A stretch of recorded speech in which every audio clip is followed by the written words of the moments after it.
there's a hadith that's considered authentic where Mohammed allegedly talks about his enemies and he says something like, forgive them for they do not know.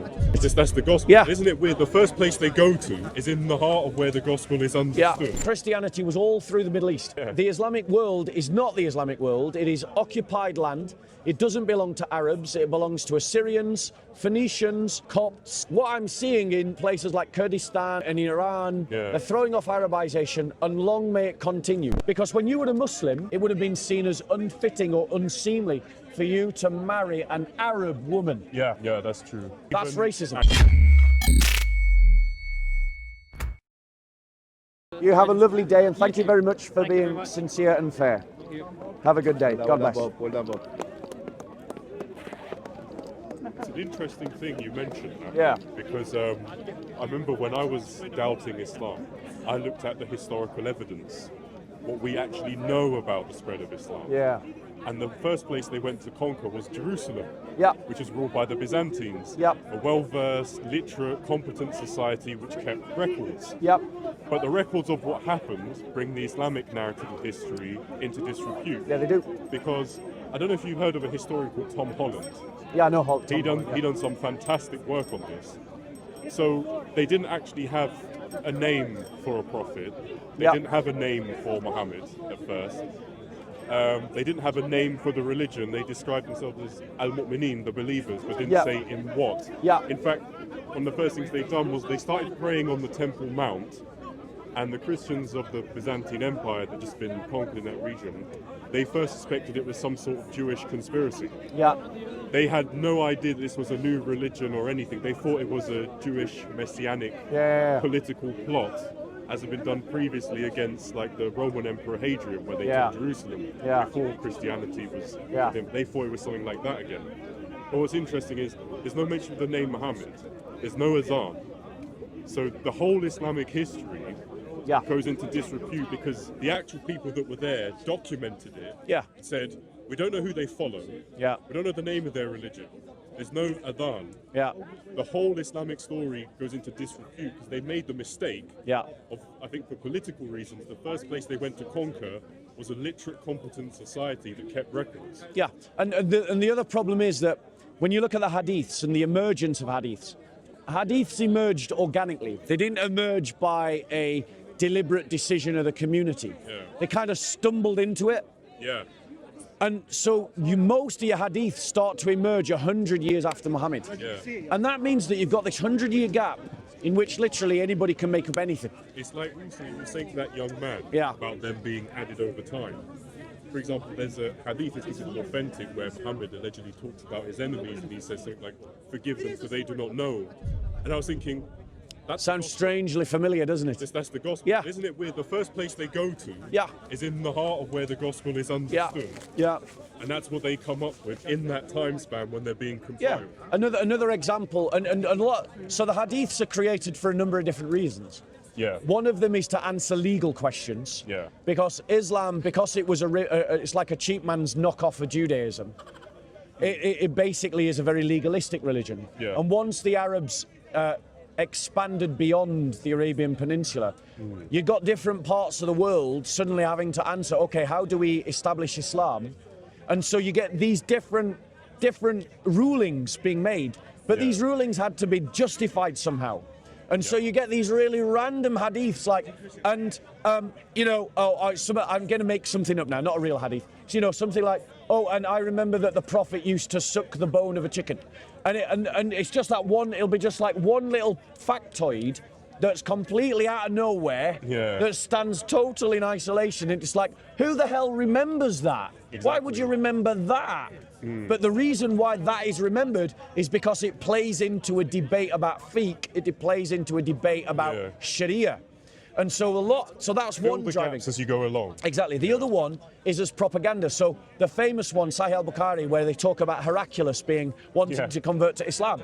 And they give the game away because somehow the hadith has access to private correspondence between the emperor and his friend back in Rome, as well as his private meditations and thoughts. How the hell does someone in a hadith chain get to know the private contemplations of the Roman enemy who's fighting a war against Muslims. So this hadith was created as propaganda to try and demoralize Christians. So that's another reason. And the hadith that I just quoted about Waraka, that hadith is a propaganda hadith. Its real audience is the Christians and the Jews. Because they're trying to line Mohammed up. Political reasons. Yeah, it's a propaganda piece. When they were around Jerusalem and that region. Yeah. To get them on side. Yeah. Because even like you see with coin minting, Muhammad's name doesn't appear anywhere until at least just over 60 years after he's supposed to be dead. Yeah. That's the first time his name actually appears somewhere. There's no, the first time they conquered, there was no Shahada documented, there was no Muhammad's name documented, there was no name for the religion. They were Arab conquerors, and no one knew who they were. Well, you look at the first pact that was done, the Pact of Medina. You look at the treatise in the Pact of Medina. The Pact of Medina describes the Jews and the Muslims as a single ummah. Yeah. Right? Which obviously contradicts Islamic teaching. Exactly. Right? Yeah. So clearly, Islam that Muslims know today comes after the original form of Islam, the proto-Islam that existed inside Arabia. So Tom Holland asked the question, and out of all the different historians' accounts and explanations for Islamic history, I think his is probably the most efficient I've read. He said, we're told this story of Islam... Do you want to go grab a drink? We can in a minute, yeah. Yeah. We're told this story of Islam beginning, and then the Arabs had an empire. It birthed the Arab Empire. But actually, was it in fact the Arabs who started an empire, and then to fill the gaps, they birthed the idea of Islam for political and economic reasons? I do think it was the latter. Well, you see, me and you disagree here, but we're going to have a proper academic disagreement. Yeah, that's good. Because I believe that there was a proto-Islam. Yeah, I agree with that. There was a proto-Islam by an Arab prophet who either was called Muhammad or was at least had the title that's Muhammad. Like me, yeah. Right? That's what I believe. And this proto-Islam didn't look like the Islam that we now encounter in the park. It was more of an ethno-Arabic... Unite the tribes. Yeah, unite the tribes in Islam, and really Islam is just... The Islam of that Muhammad was really just a kind of... Almost like it's copied over Judaism. It was copied over Judaism. Motive. Well, because if you think about I don't think you can separate politics and religion that clearly back then. I think they're basically the same thing. Yeah, that's true. And so we can't say it was political, because political and religious motives were the same. One of the reasons I say that is because if you think about where we're talking Arabia in the 7th century, the neighbours, you've got the big Byzantine Christian Empire one side, you've got the Persian Zoroastrians on the other. Who are the Arabs? They're basically seen as nobodies on the world stage at that point. They're seen as nomads, nothing relevant. They don't, they don't have any standing. But whoever this Muhammad was, I believe that he was influenced by Christianity. But what was around him? And we see that in the Quran. But the thing is, Christianity had well penetrated the Arabian Peninsula. It was coming south through the Assyrians, and it was coming north through the Ethiopians.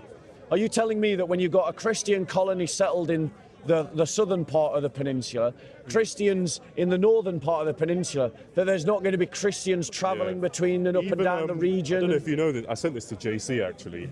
In the UAE, there was some archaeological works done, and they found old crosses. That are about 1,400 years old. In what's now Dubai, UAE.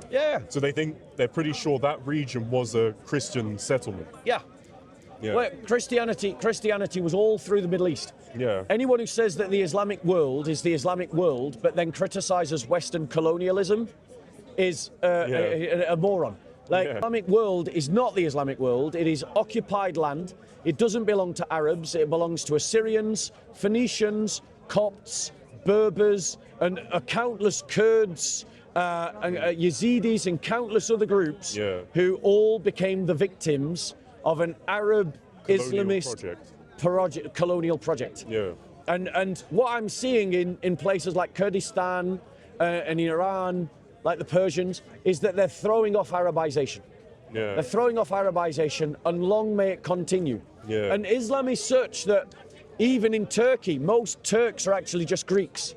They're just Greeks who haven't done a DNA test.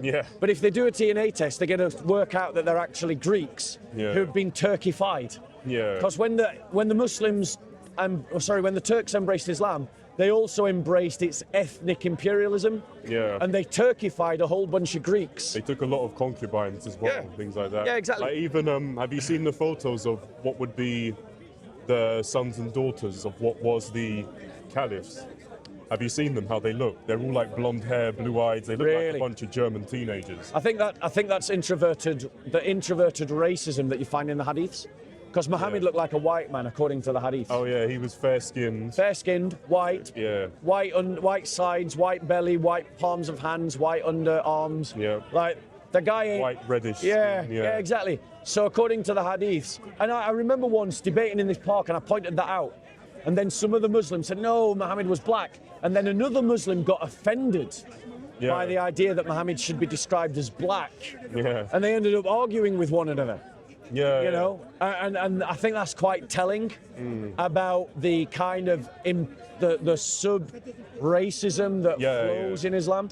Because when you were a Muslim, according to certain books of fiqh in the Shafi school of law, you wouldn't have been allowed to marry. It would have been seen as unfitting or unseemly for you to marry an Arab woman. Yeah, that's true. Yeah.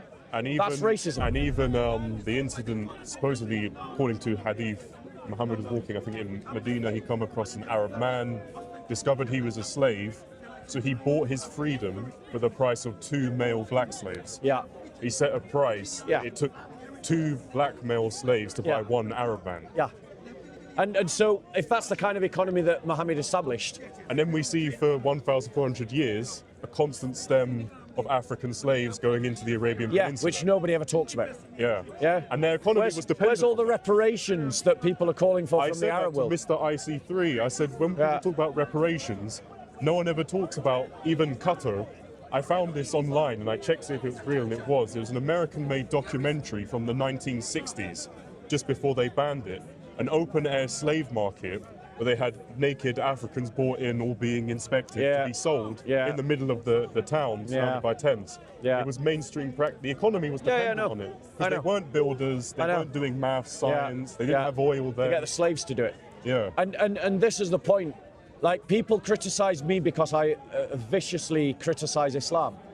But the point is, what's your alternative? To turn a blind eye to the re-establishment of slavery, to turn a blind eye to child marriage, to turn a blind eye to apostasy laws, all those things that me and you used to argue about. Yeah, I know. Right, when you were a Muslim. Like, are we just supposed to ignore that Islam stands for those things? Or are we going to deal with Islam on Islamic terms? We can't, because they're not winning the intellectual argument, so they're just getting more internalized and becoming more literal. Yeah. And that's the issue. Yeah. Yeah. That's why we see them here do mental gymnastics to try and justify marriage to a 6-year-old. I mean, as you've just seen, Muslims just run in this park now. Yeah. Like, they can't defend anything when we challenge them. I know, yeah. So we Christians have won this park because Muslims, they run from all of our debaters. They only want to debate people that can't debate, and anyone that can debate, who gets a reputation as a good debater, they run away from. Anyway, Billy, it's always a pleasure to talk to you. I'm looking forward to you getting invited to your baptism. I sent you an email. Let's grab a coffee. Let's grab a coffee. I mean, we could go for one now if you've got time. Yeah, that's okay. Shall we go now? Yeah. All right, let's grab a coffee now.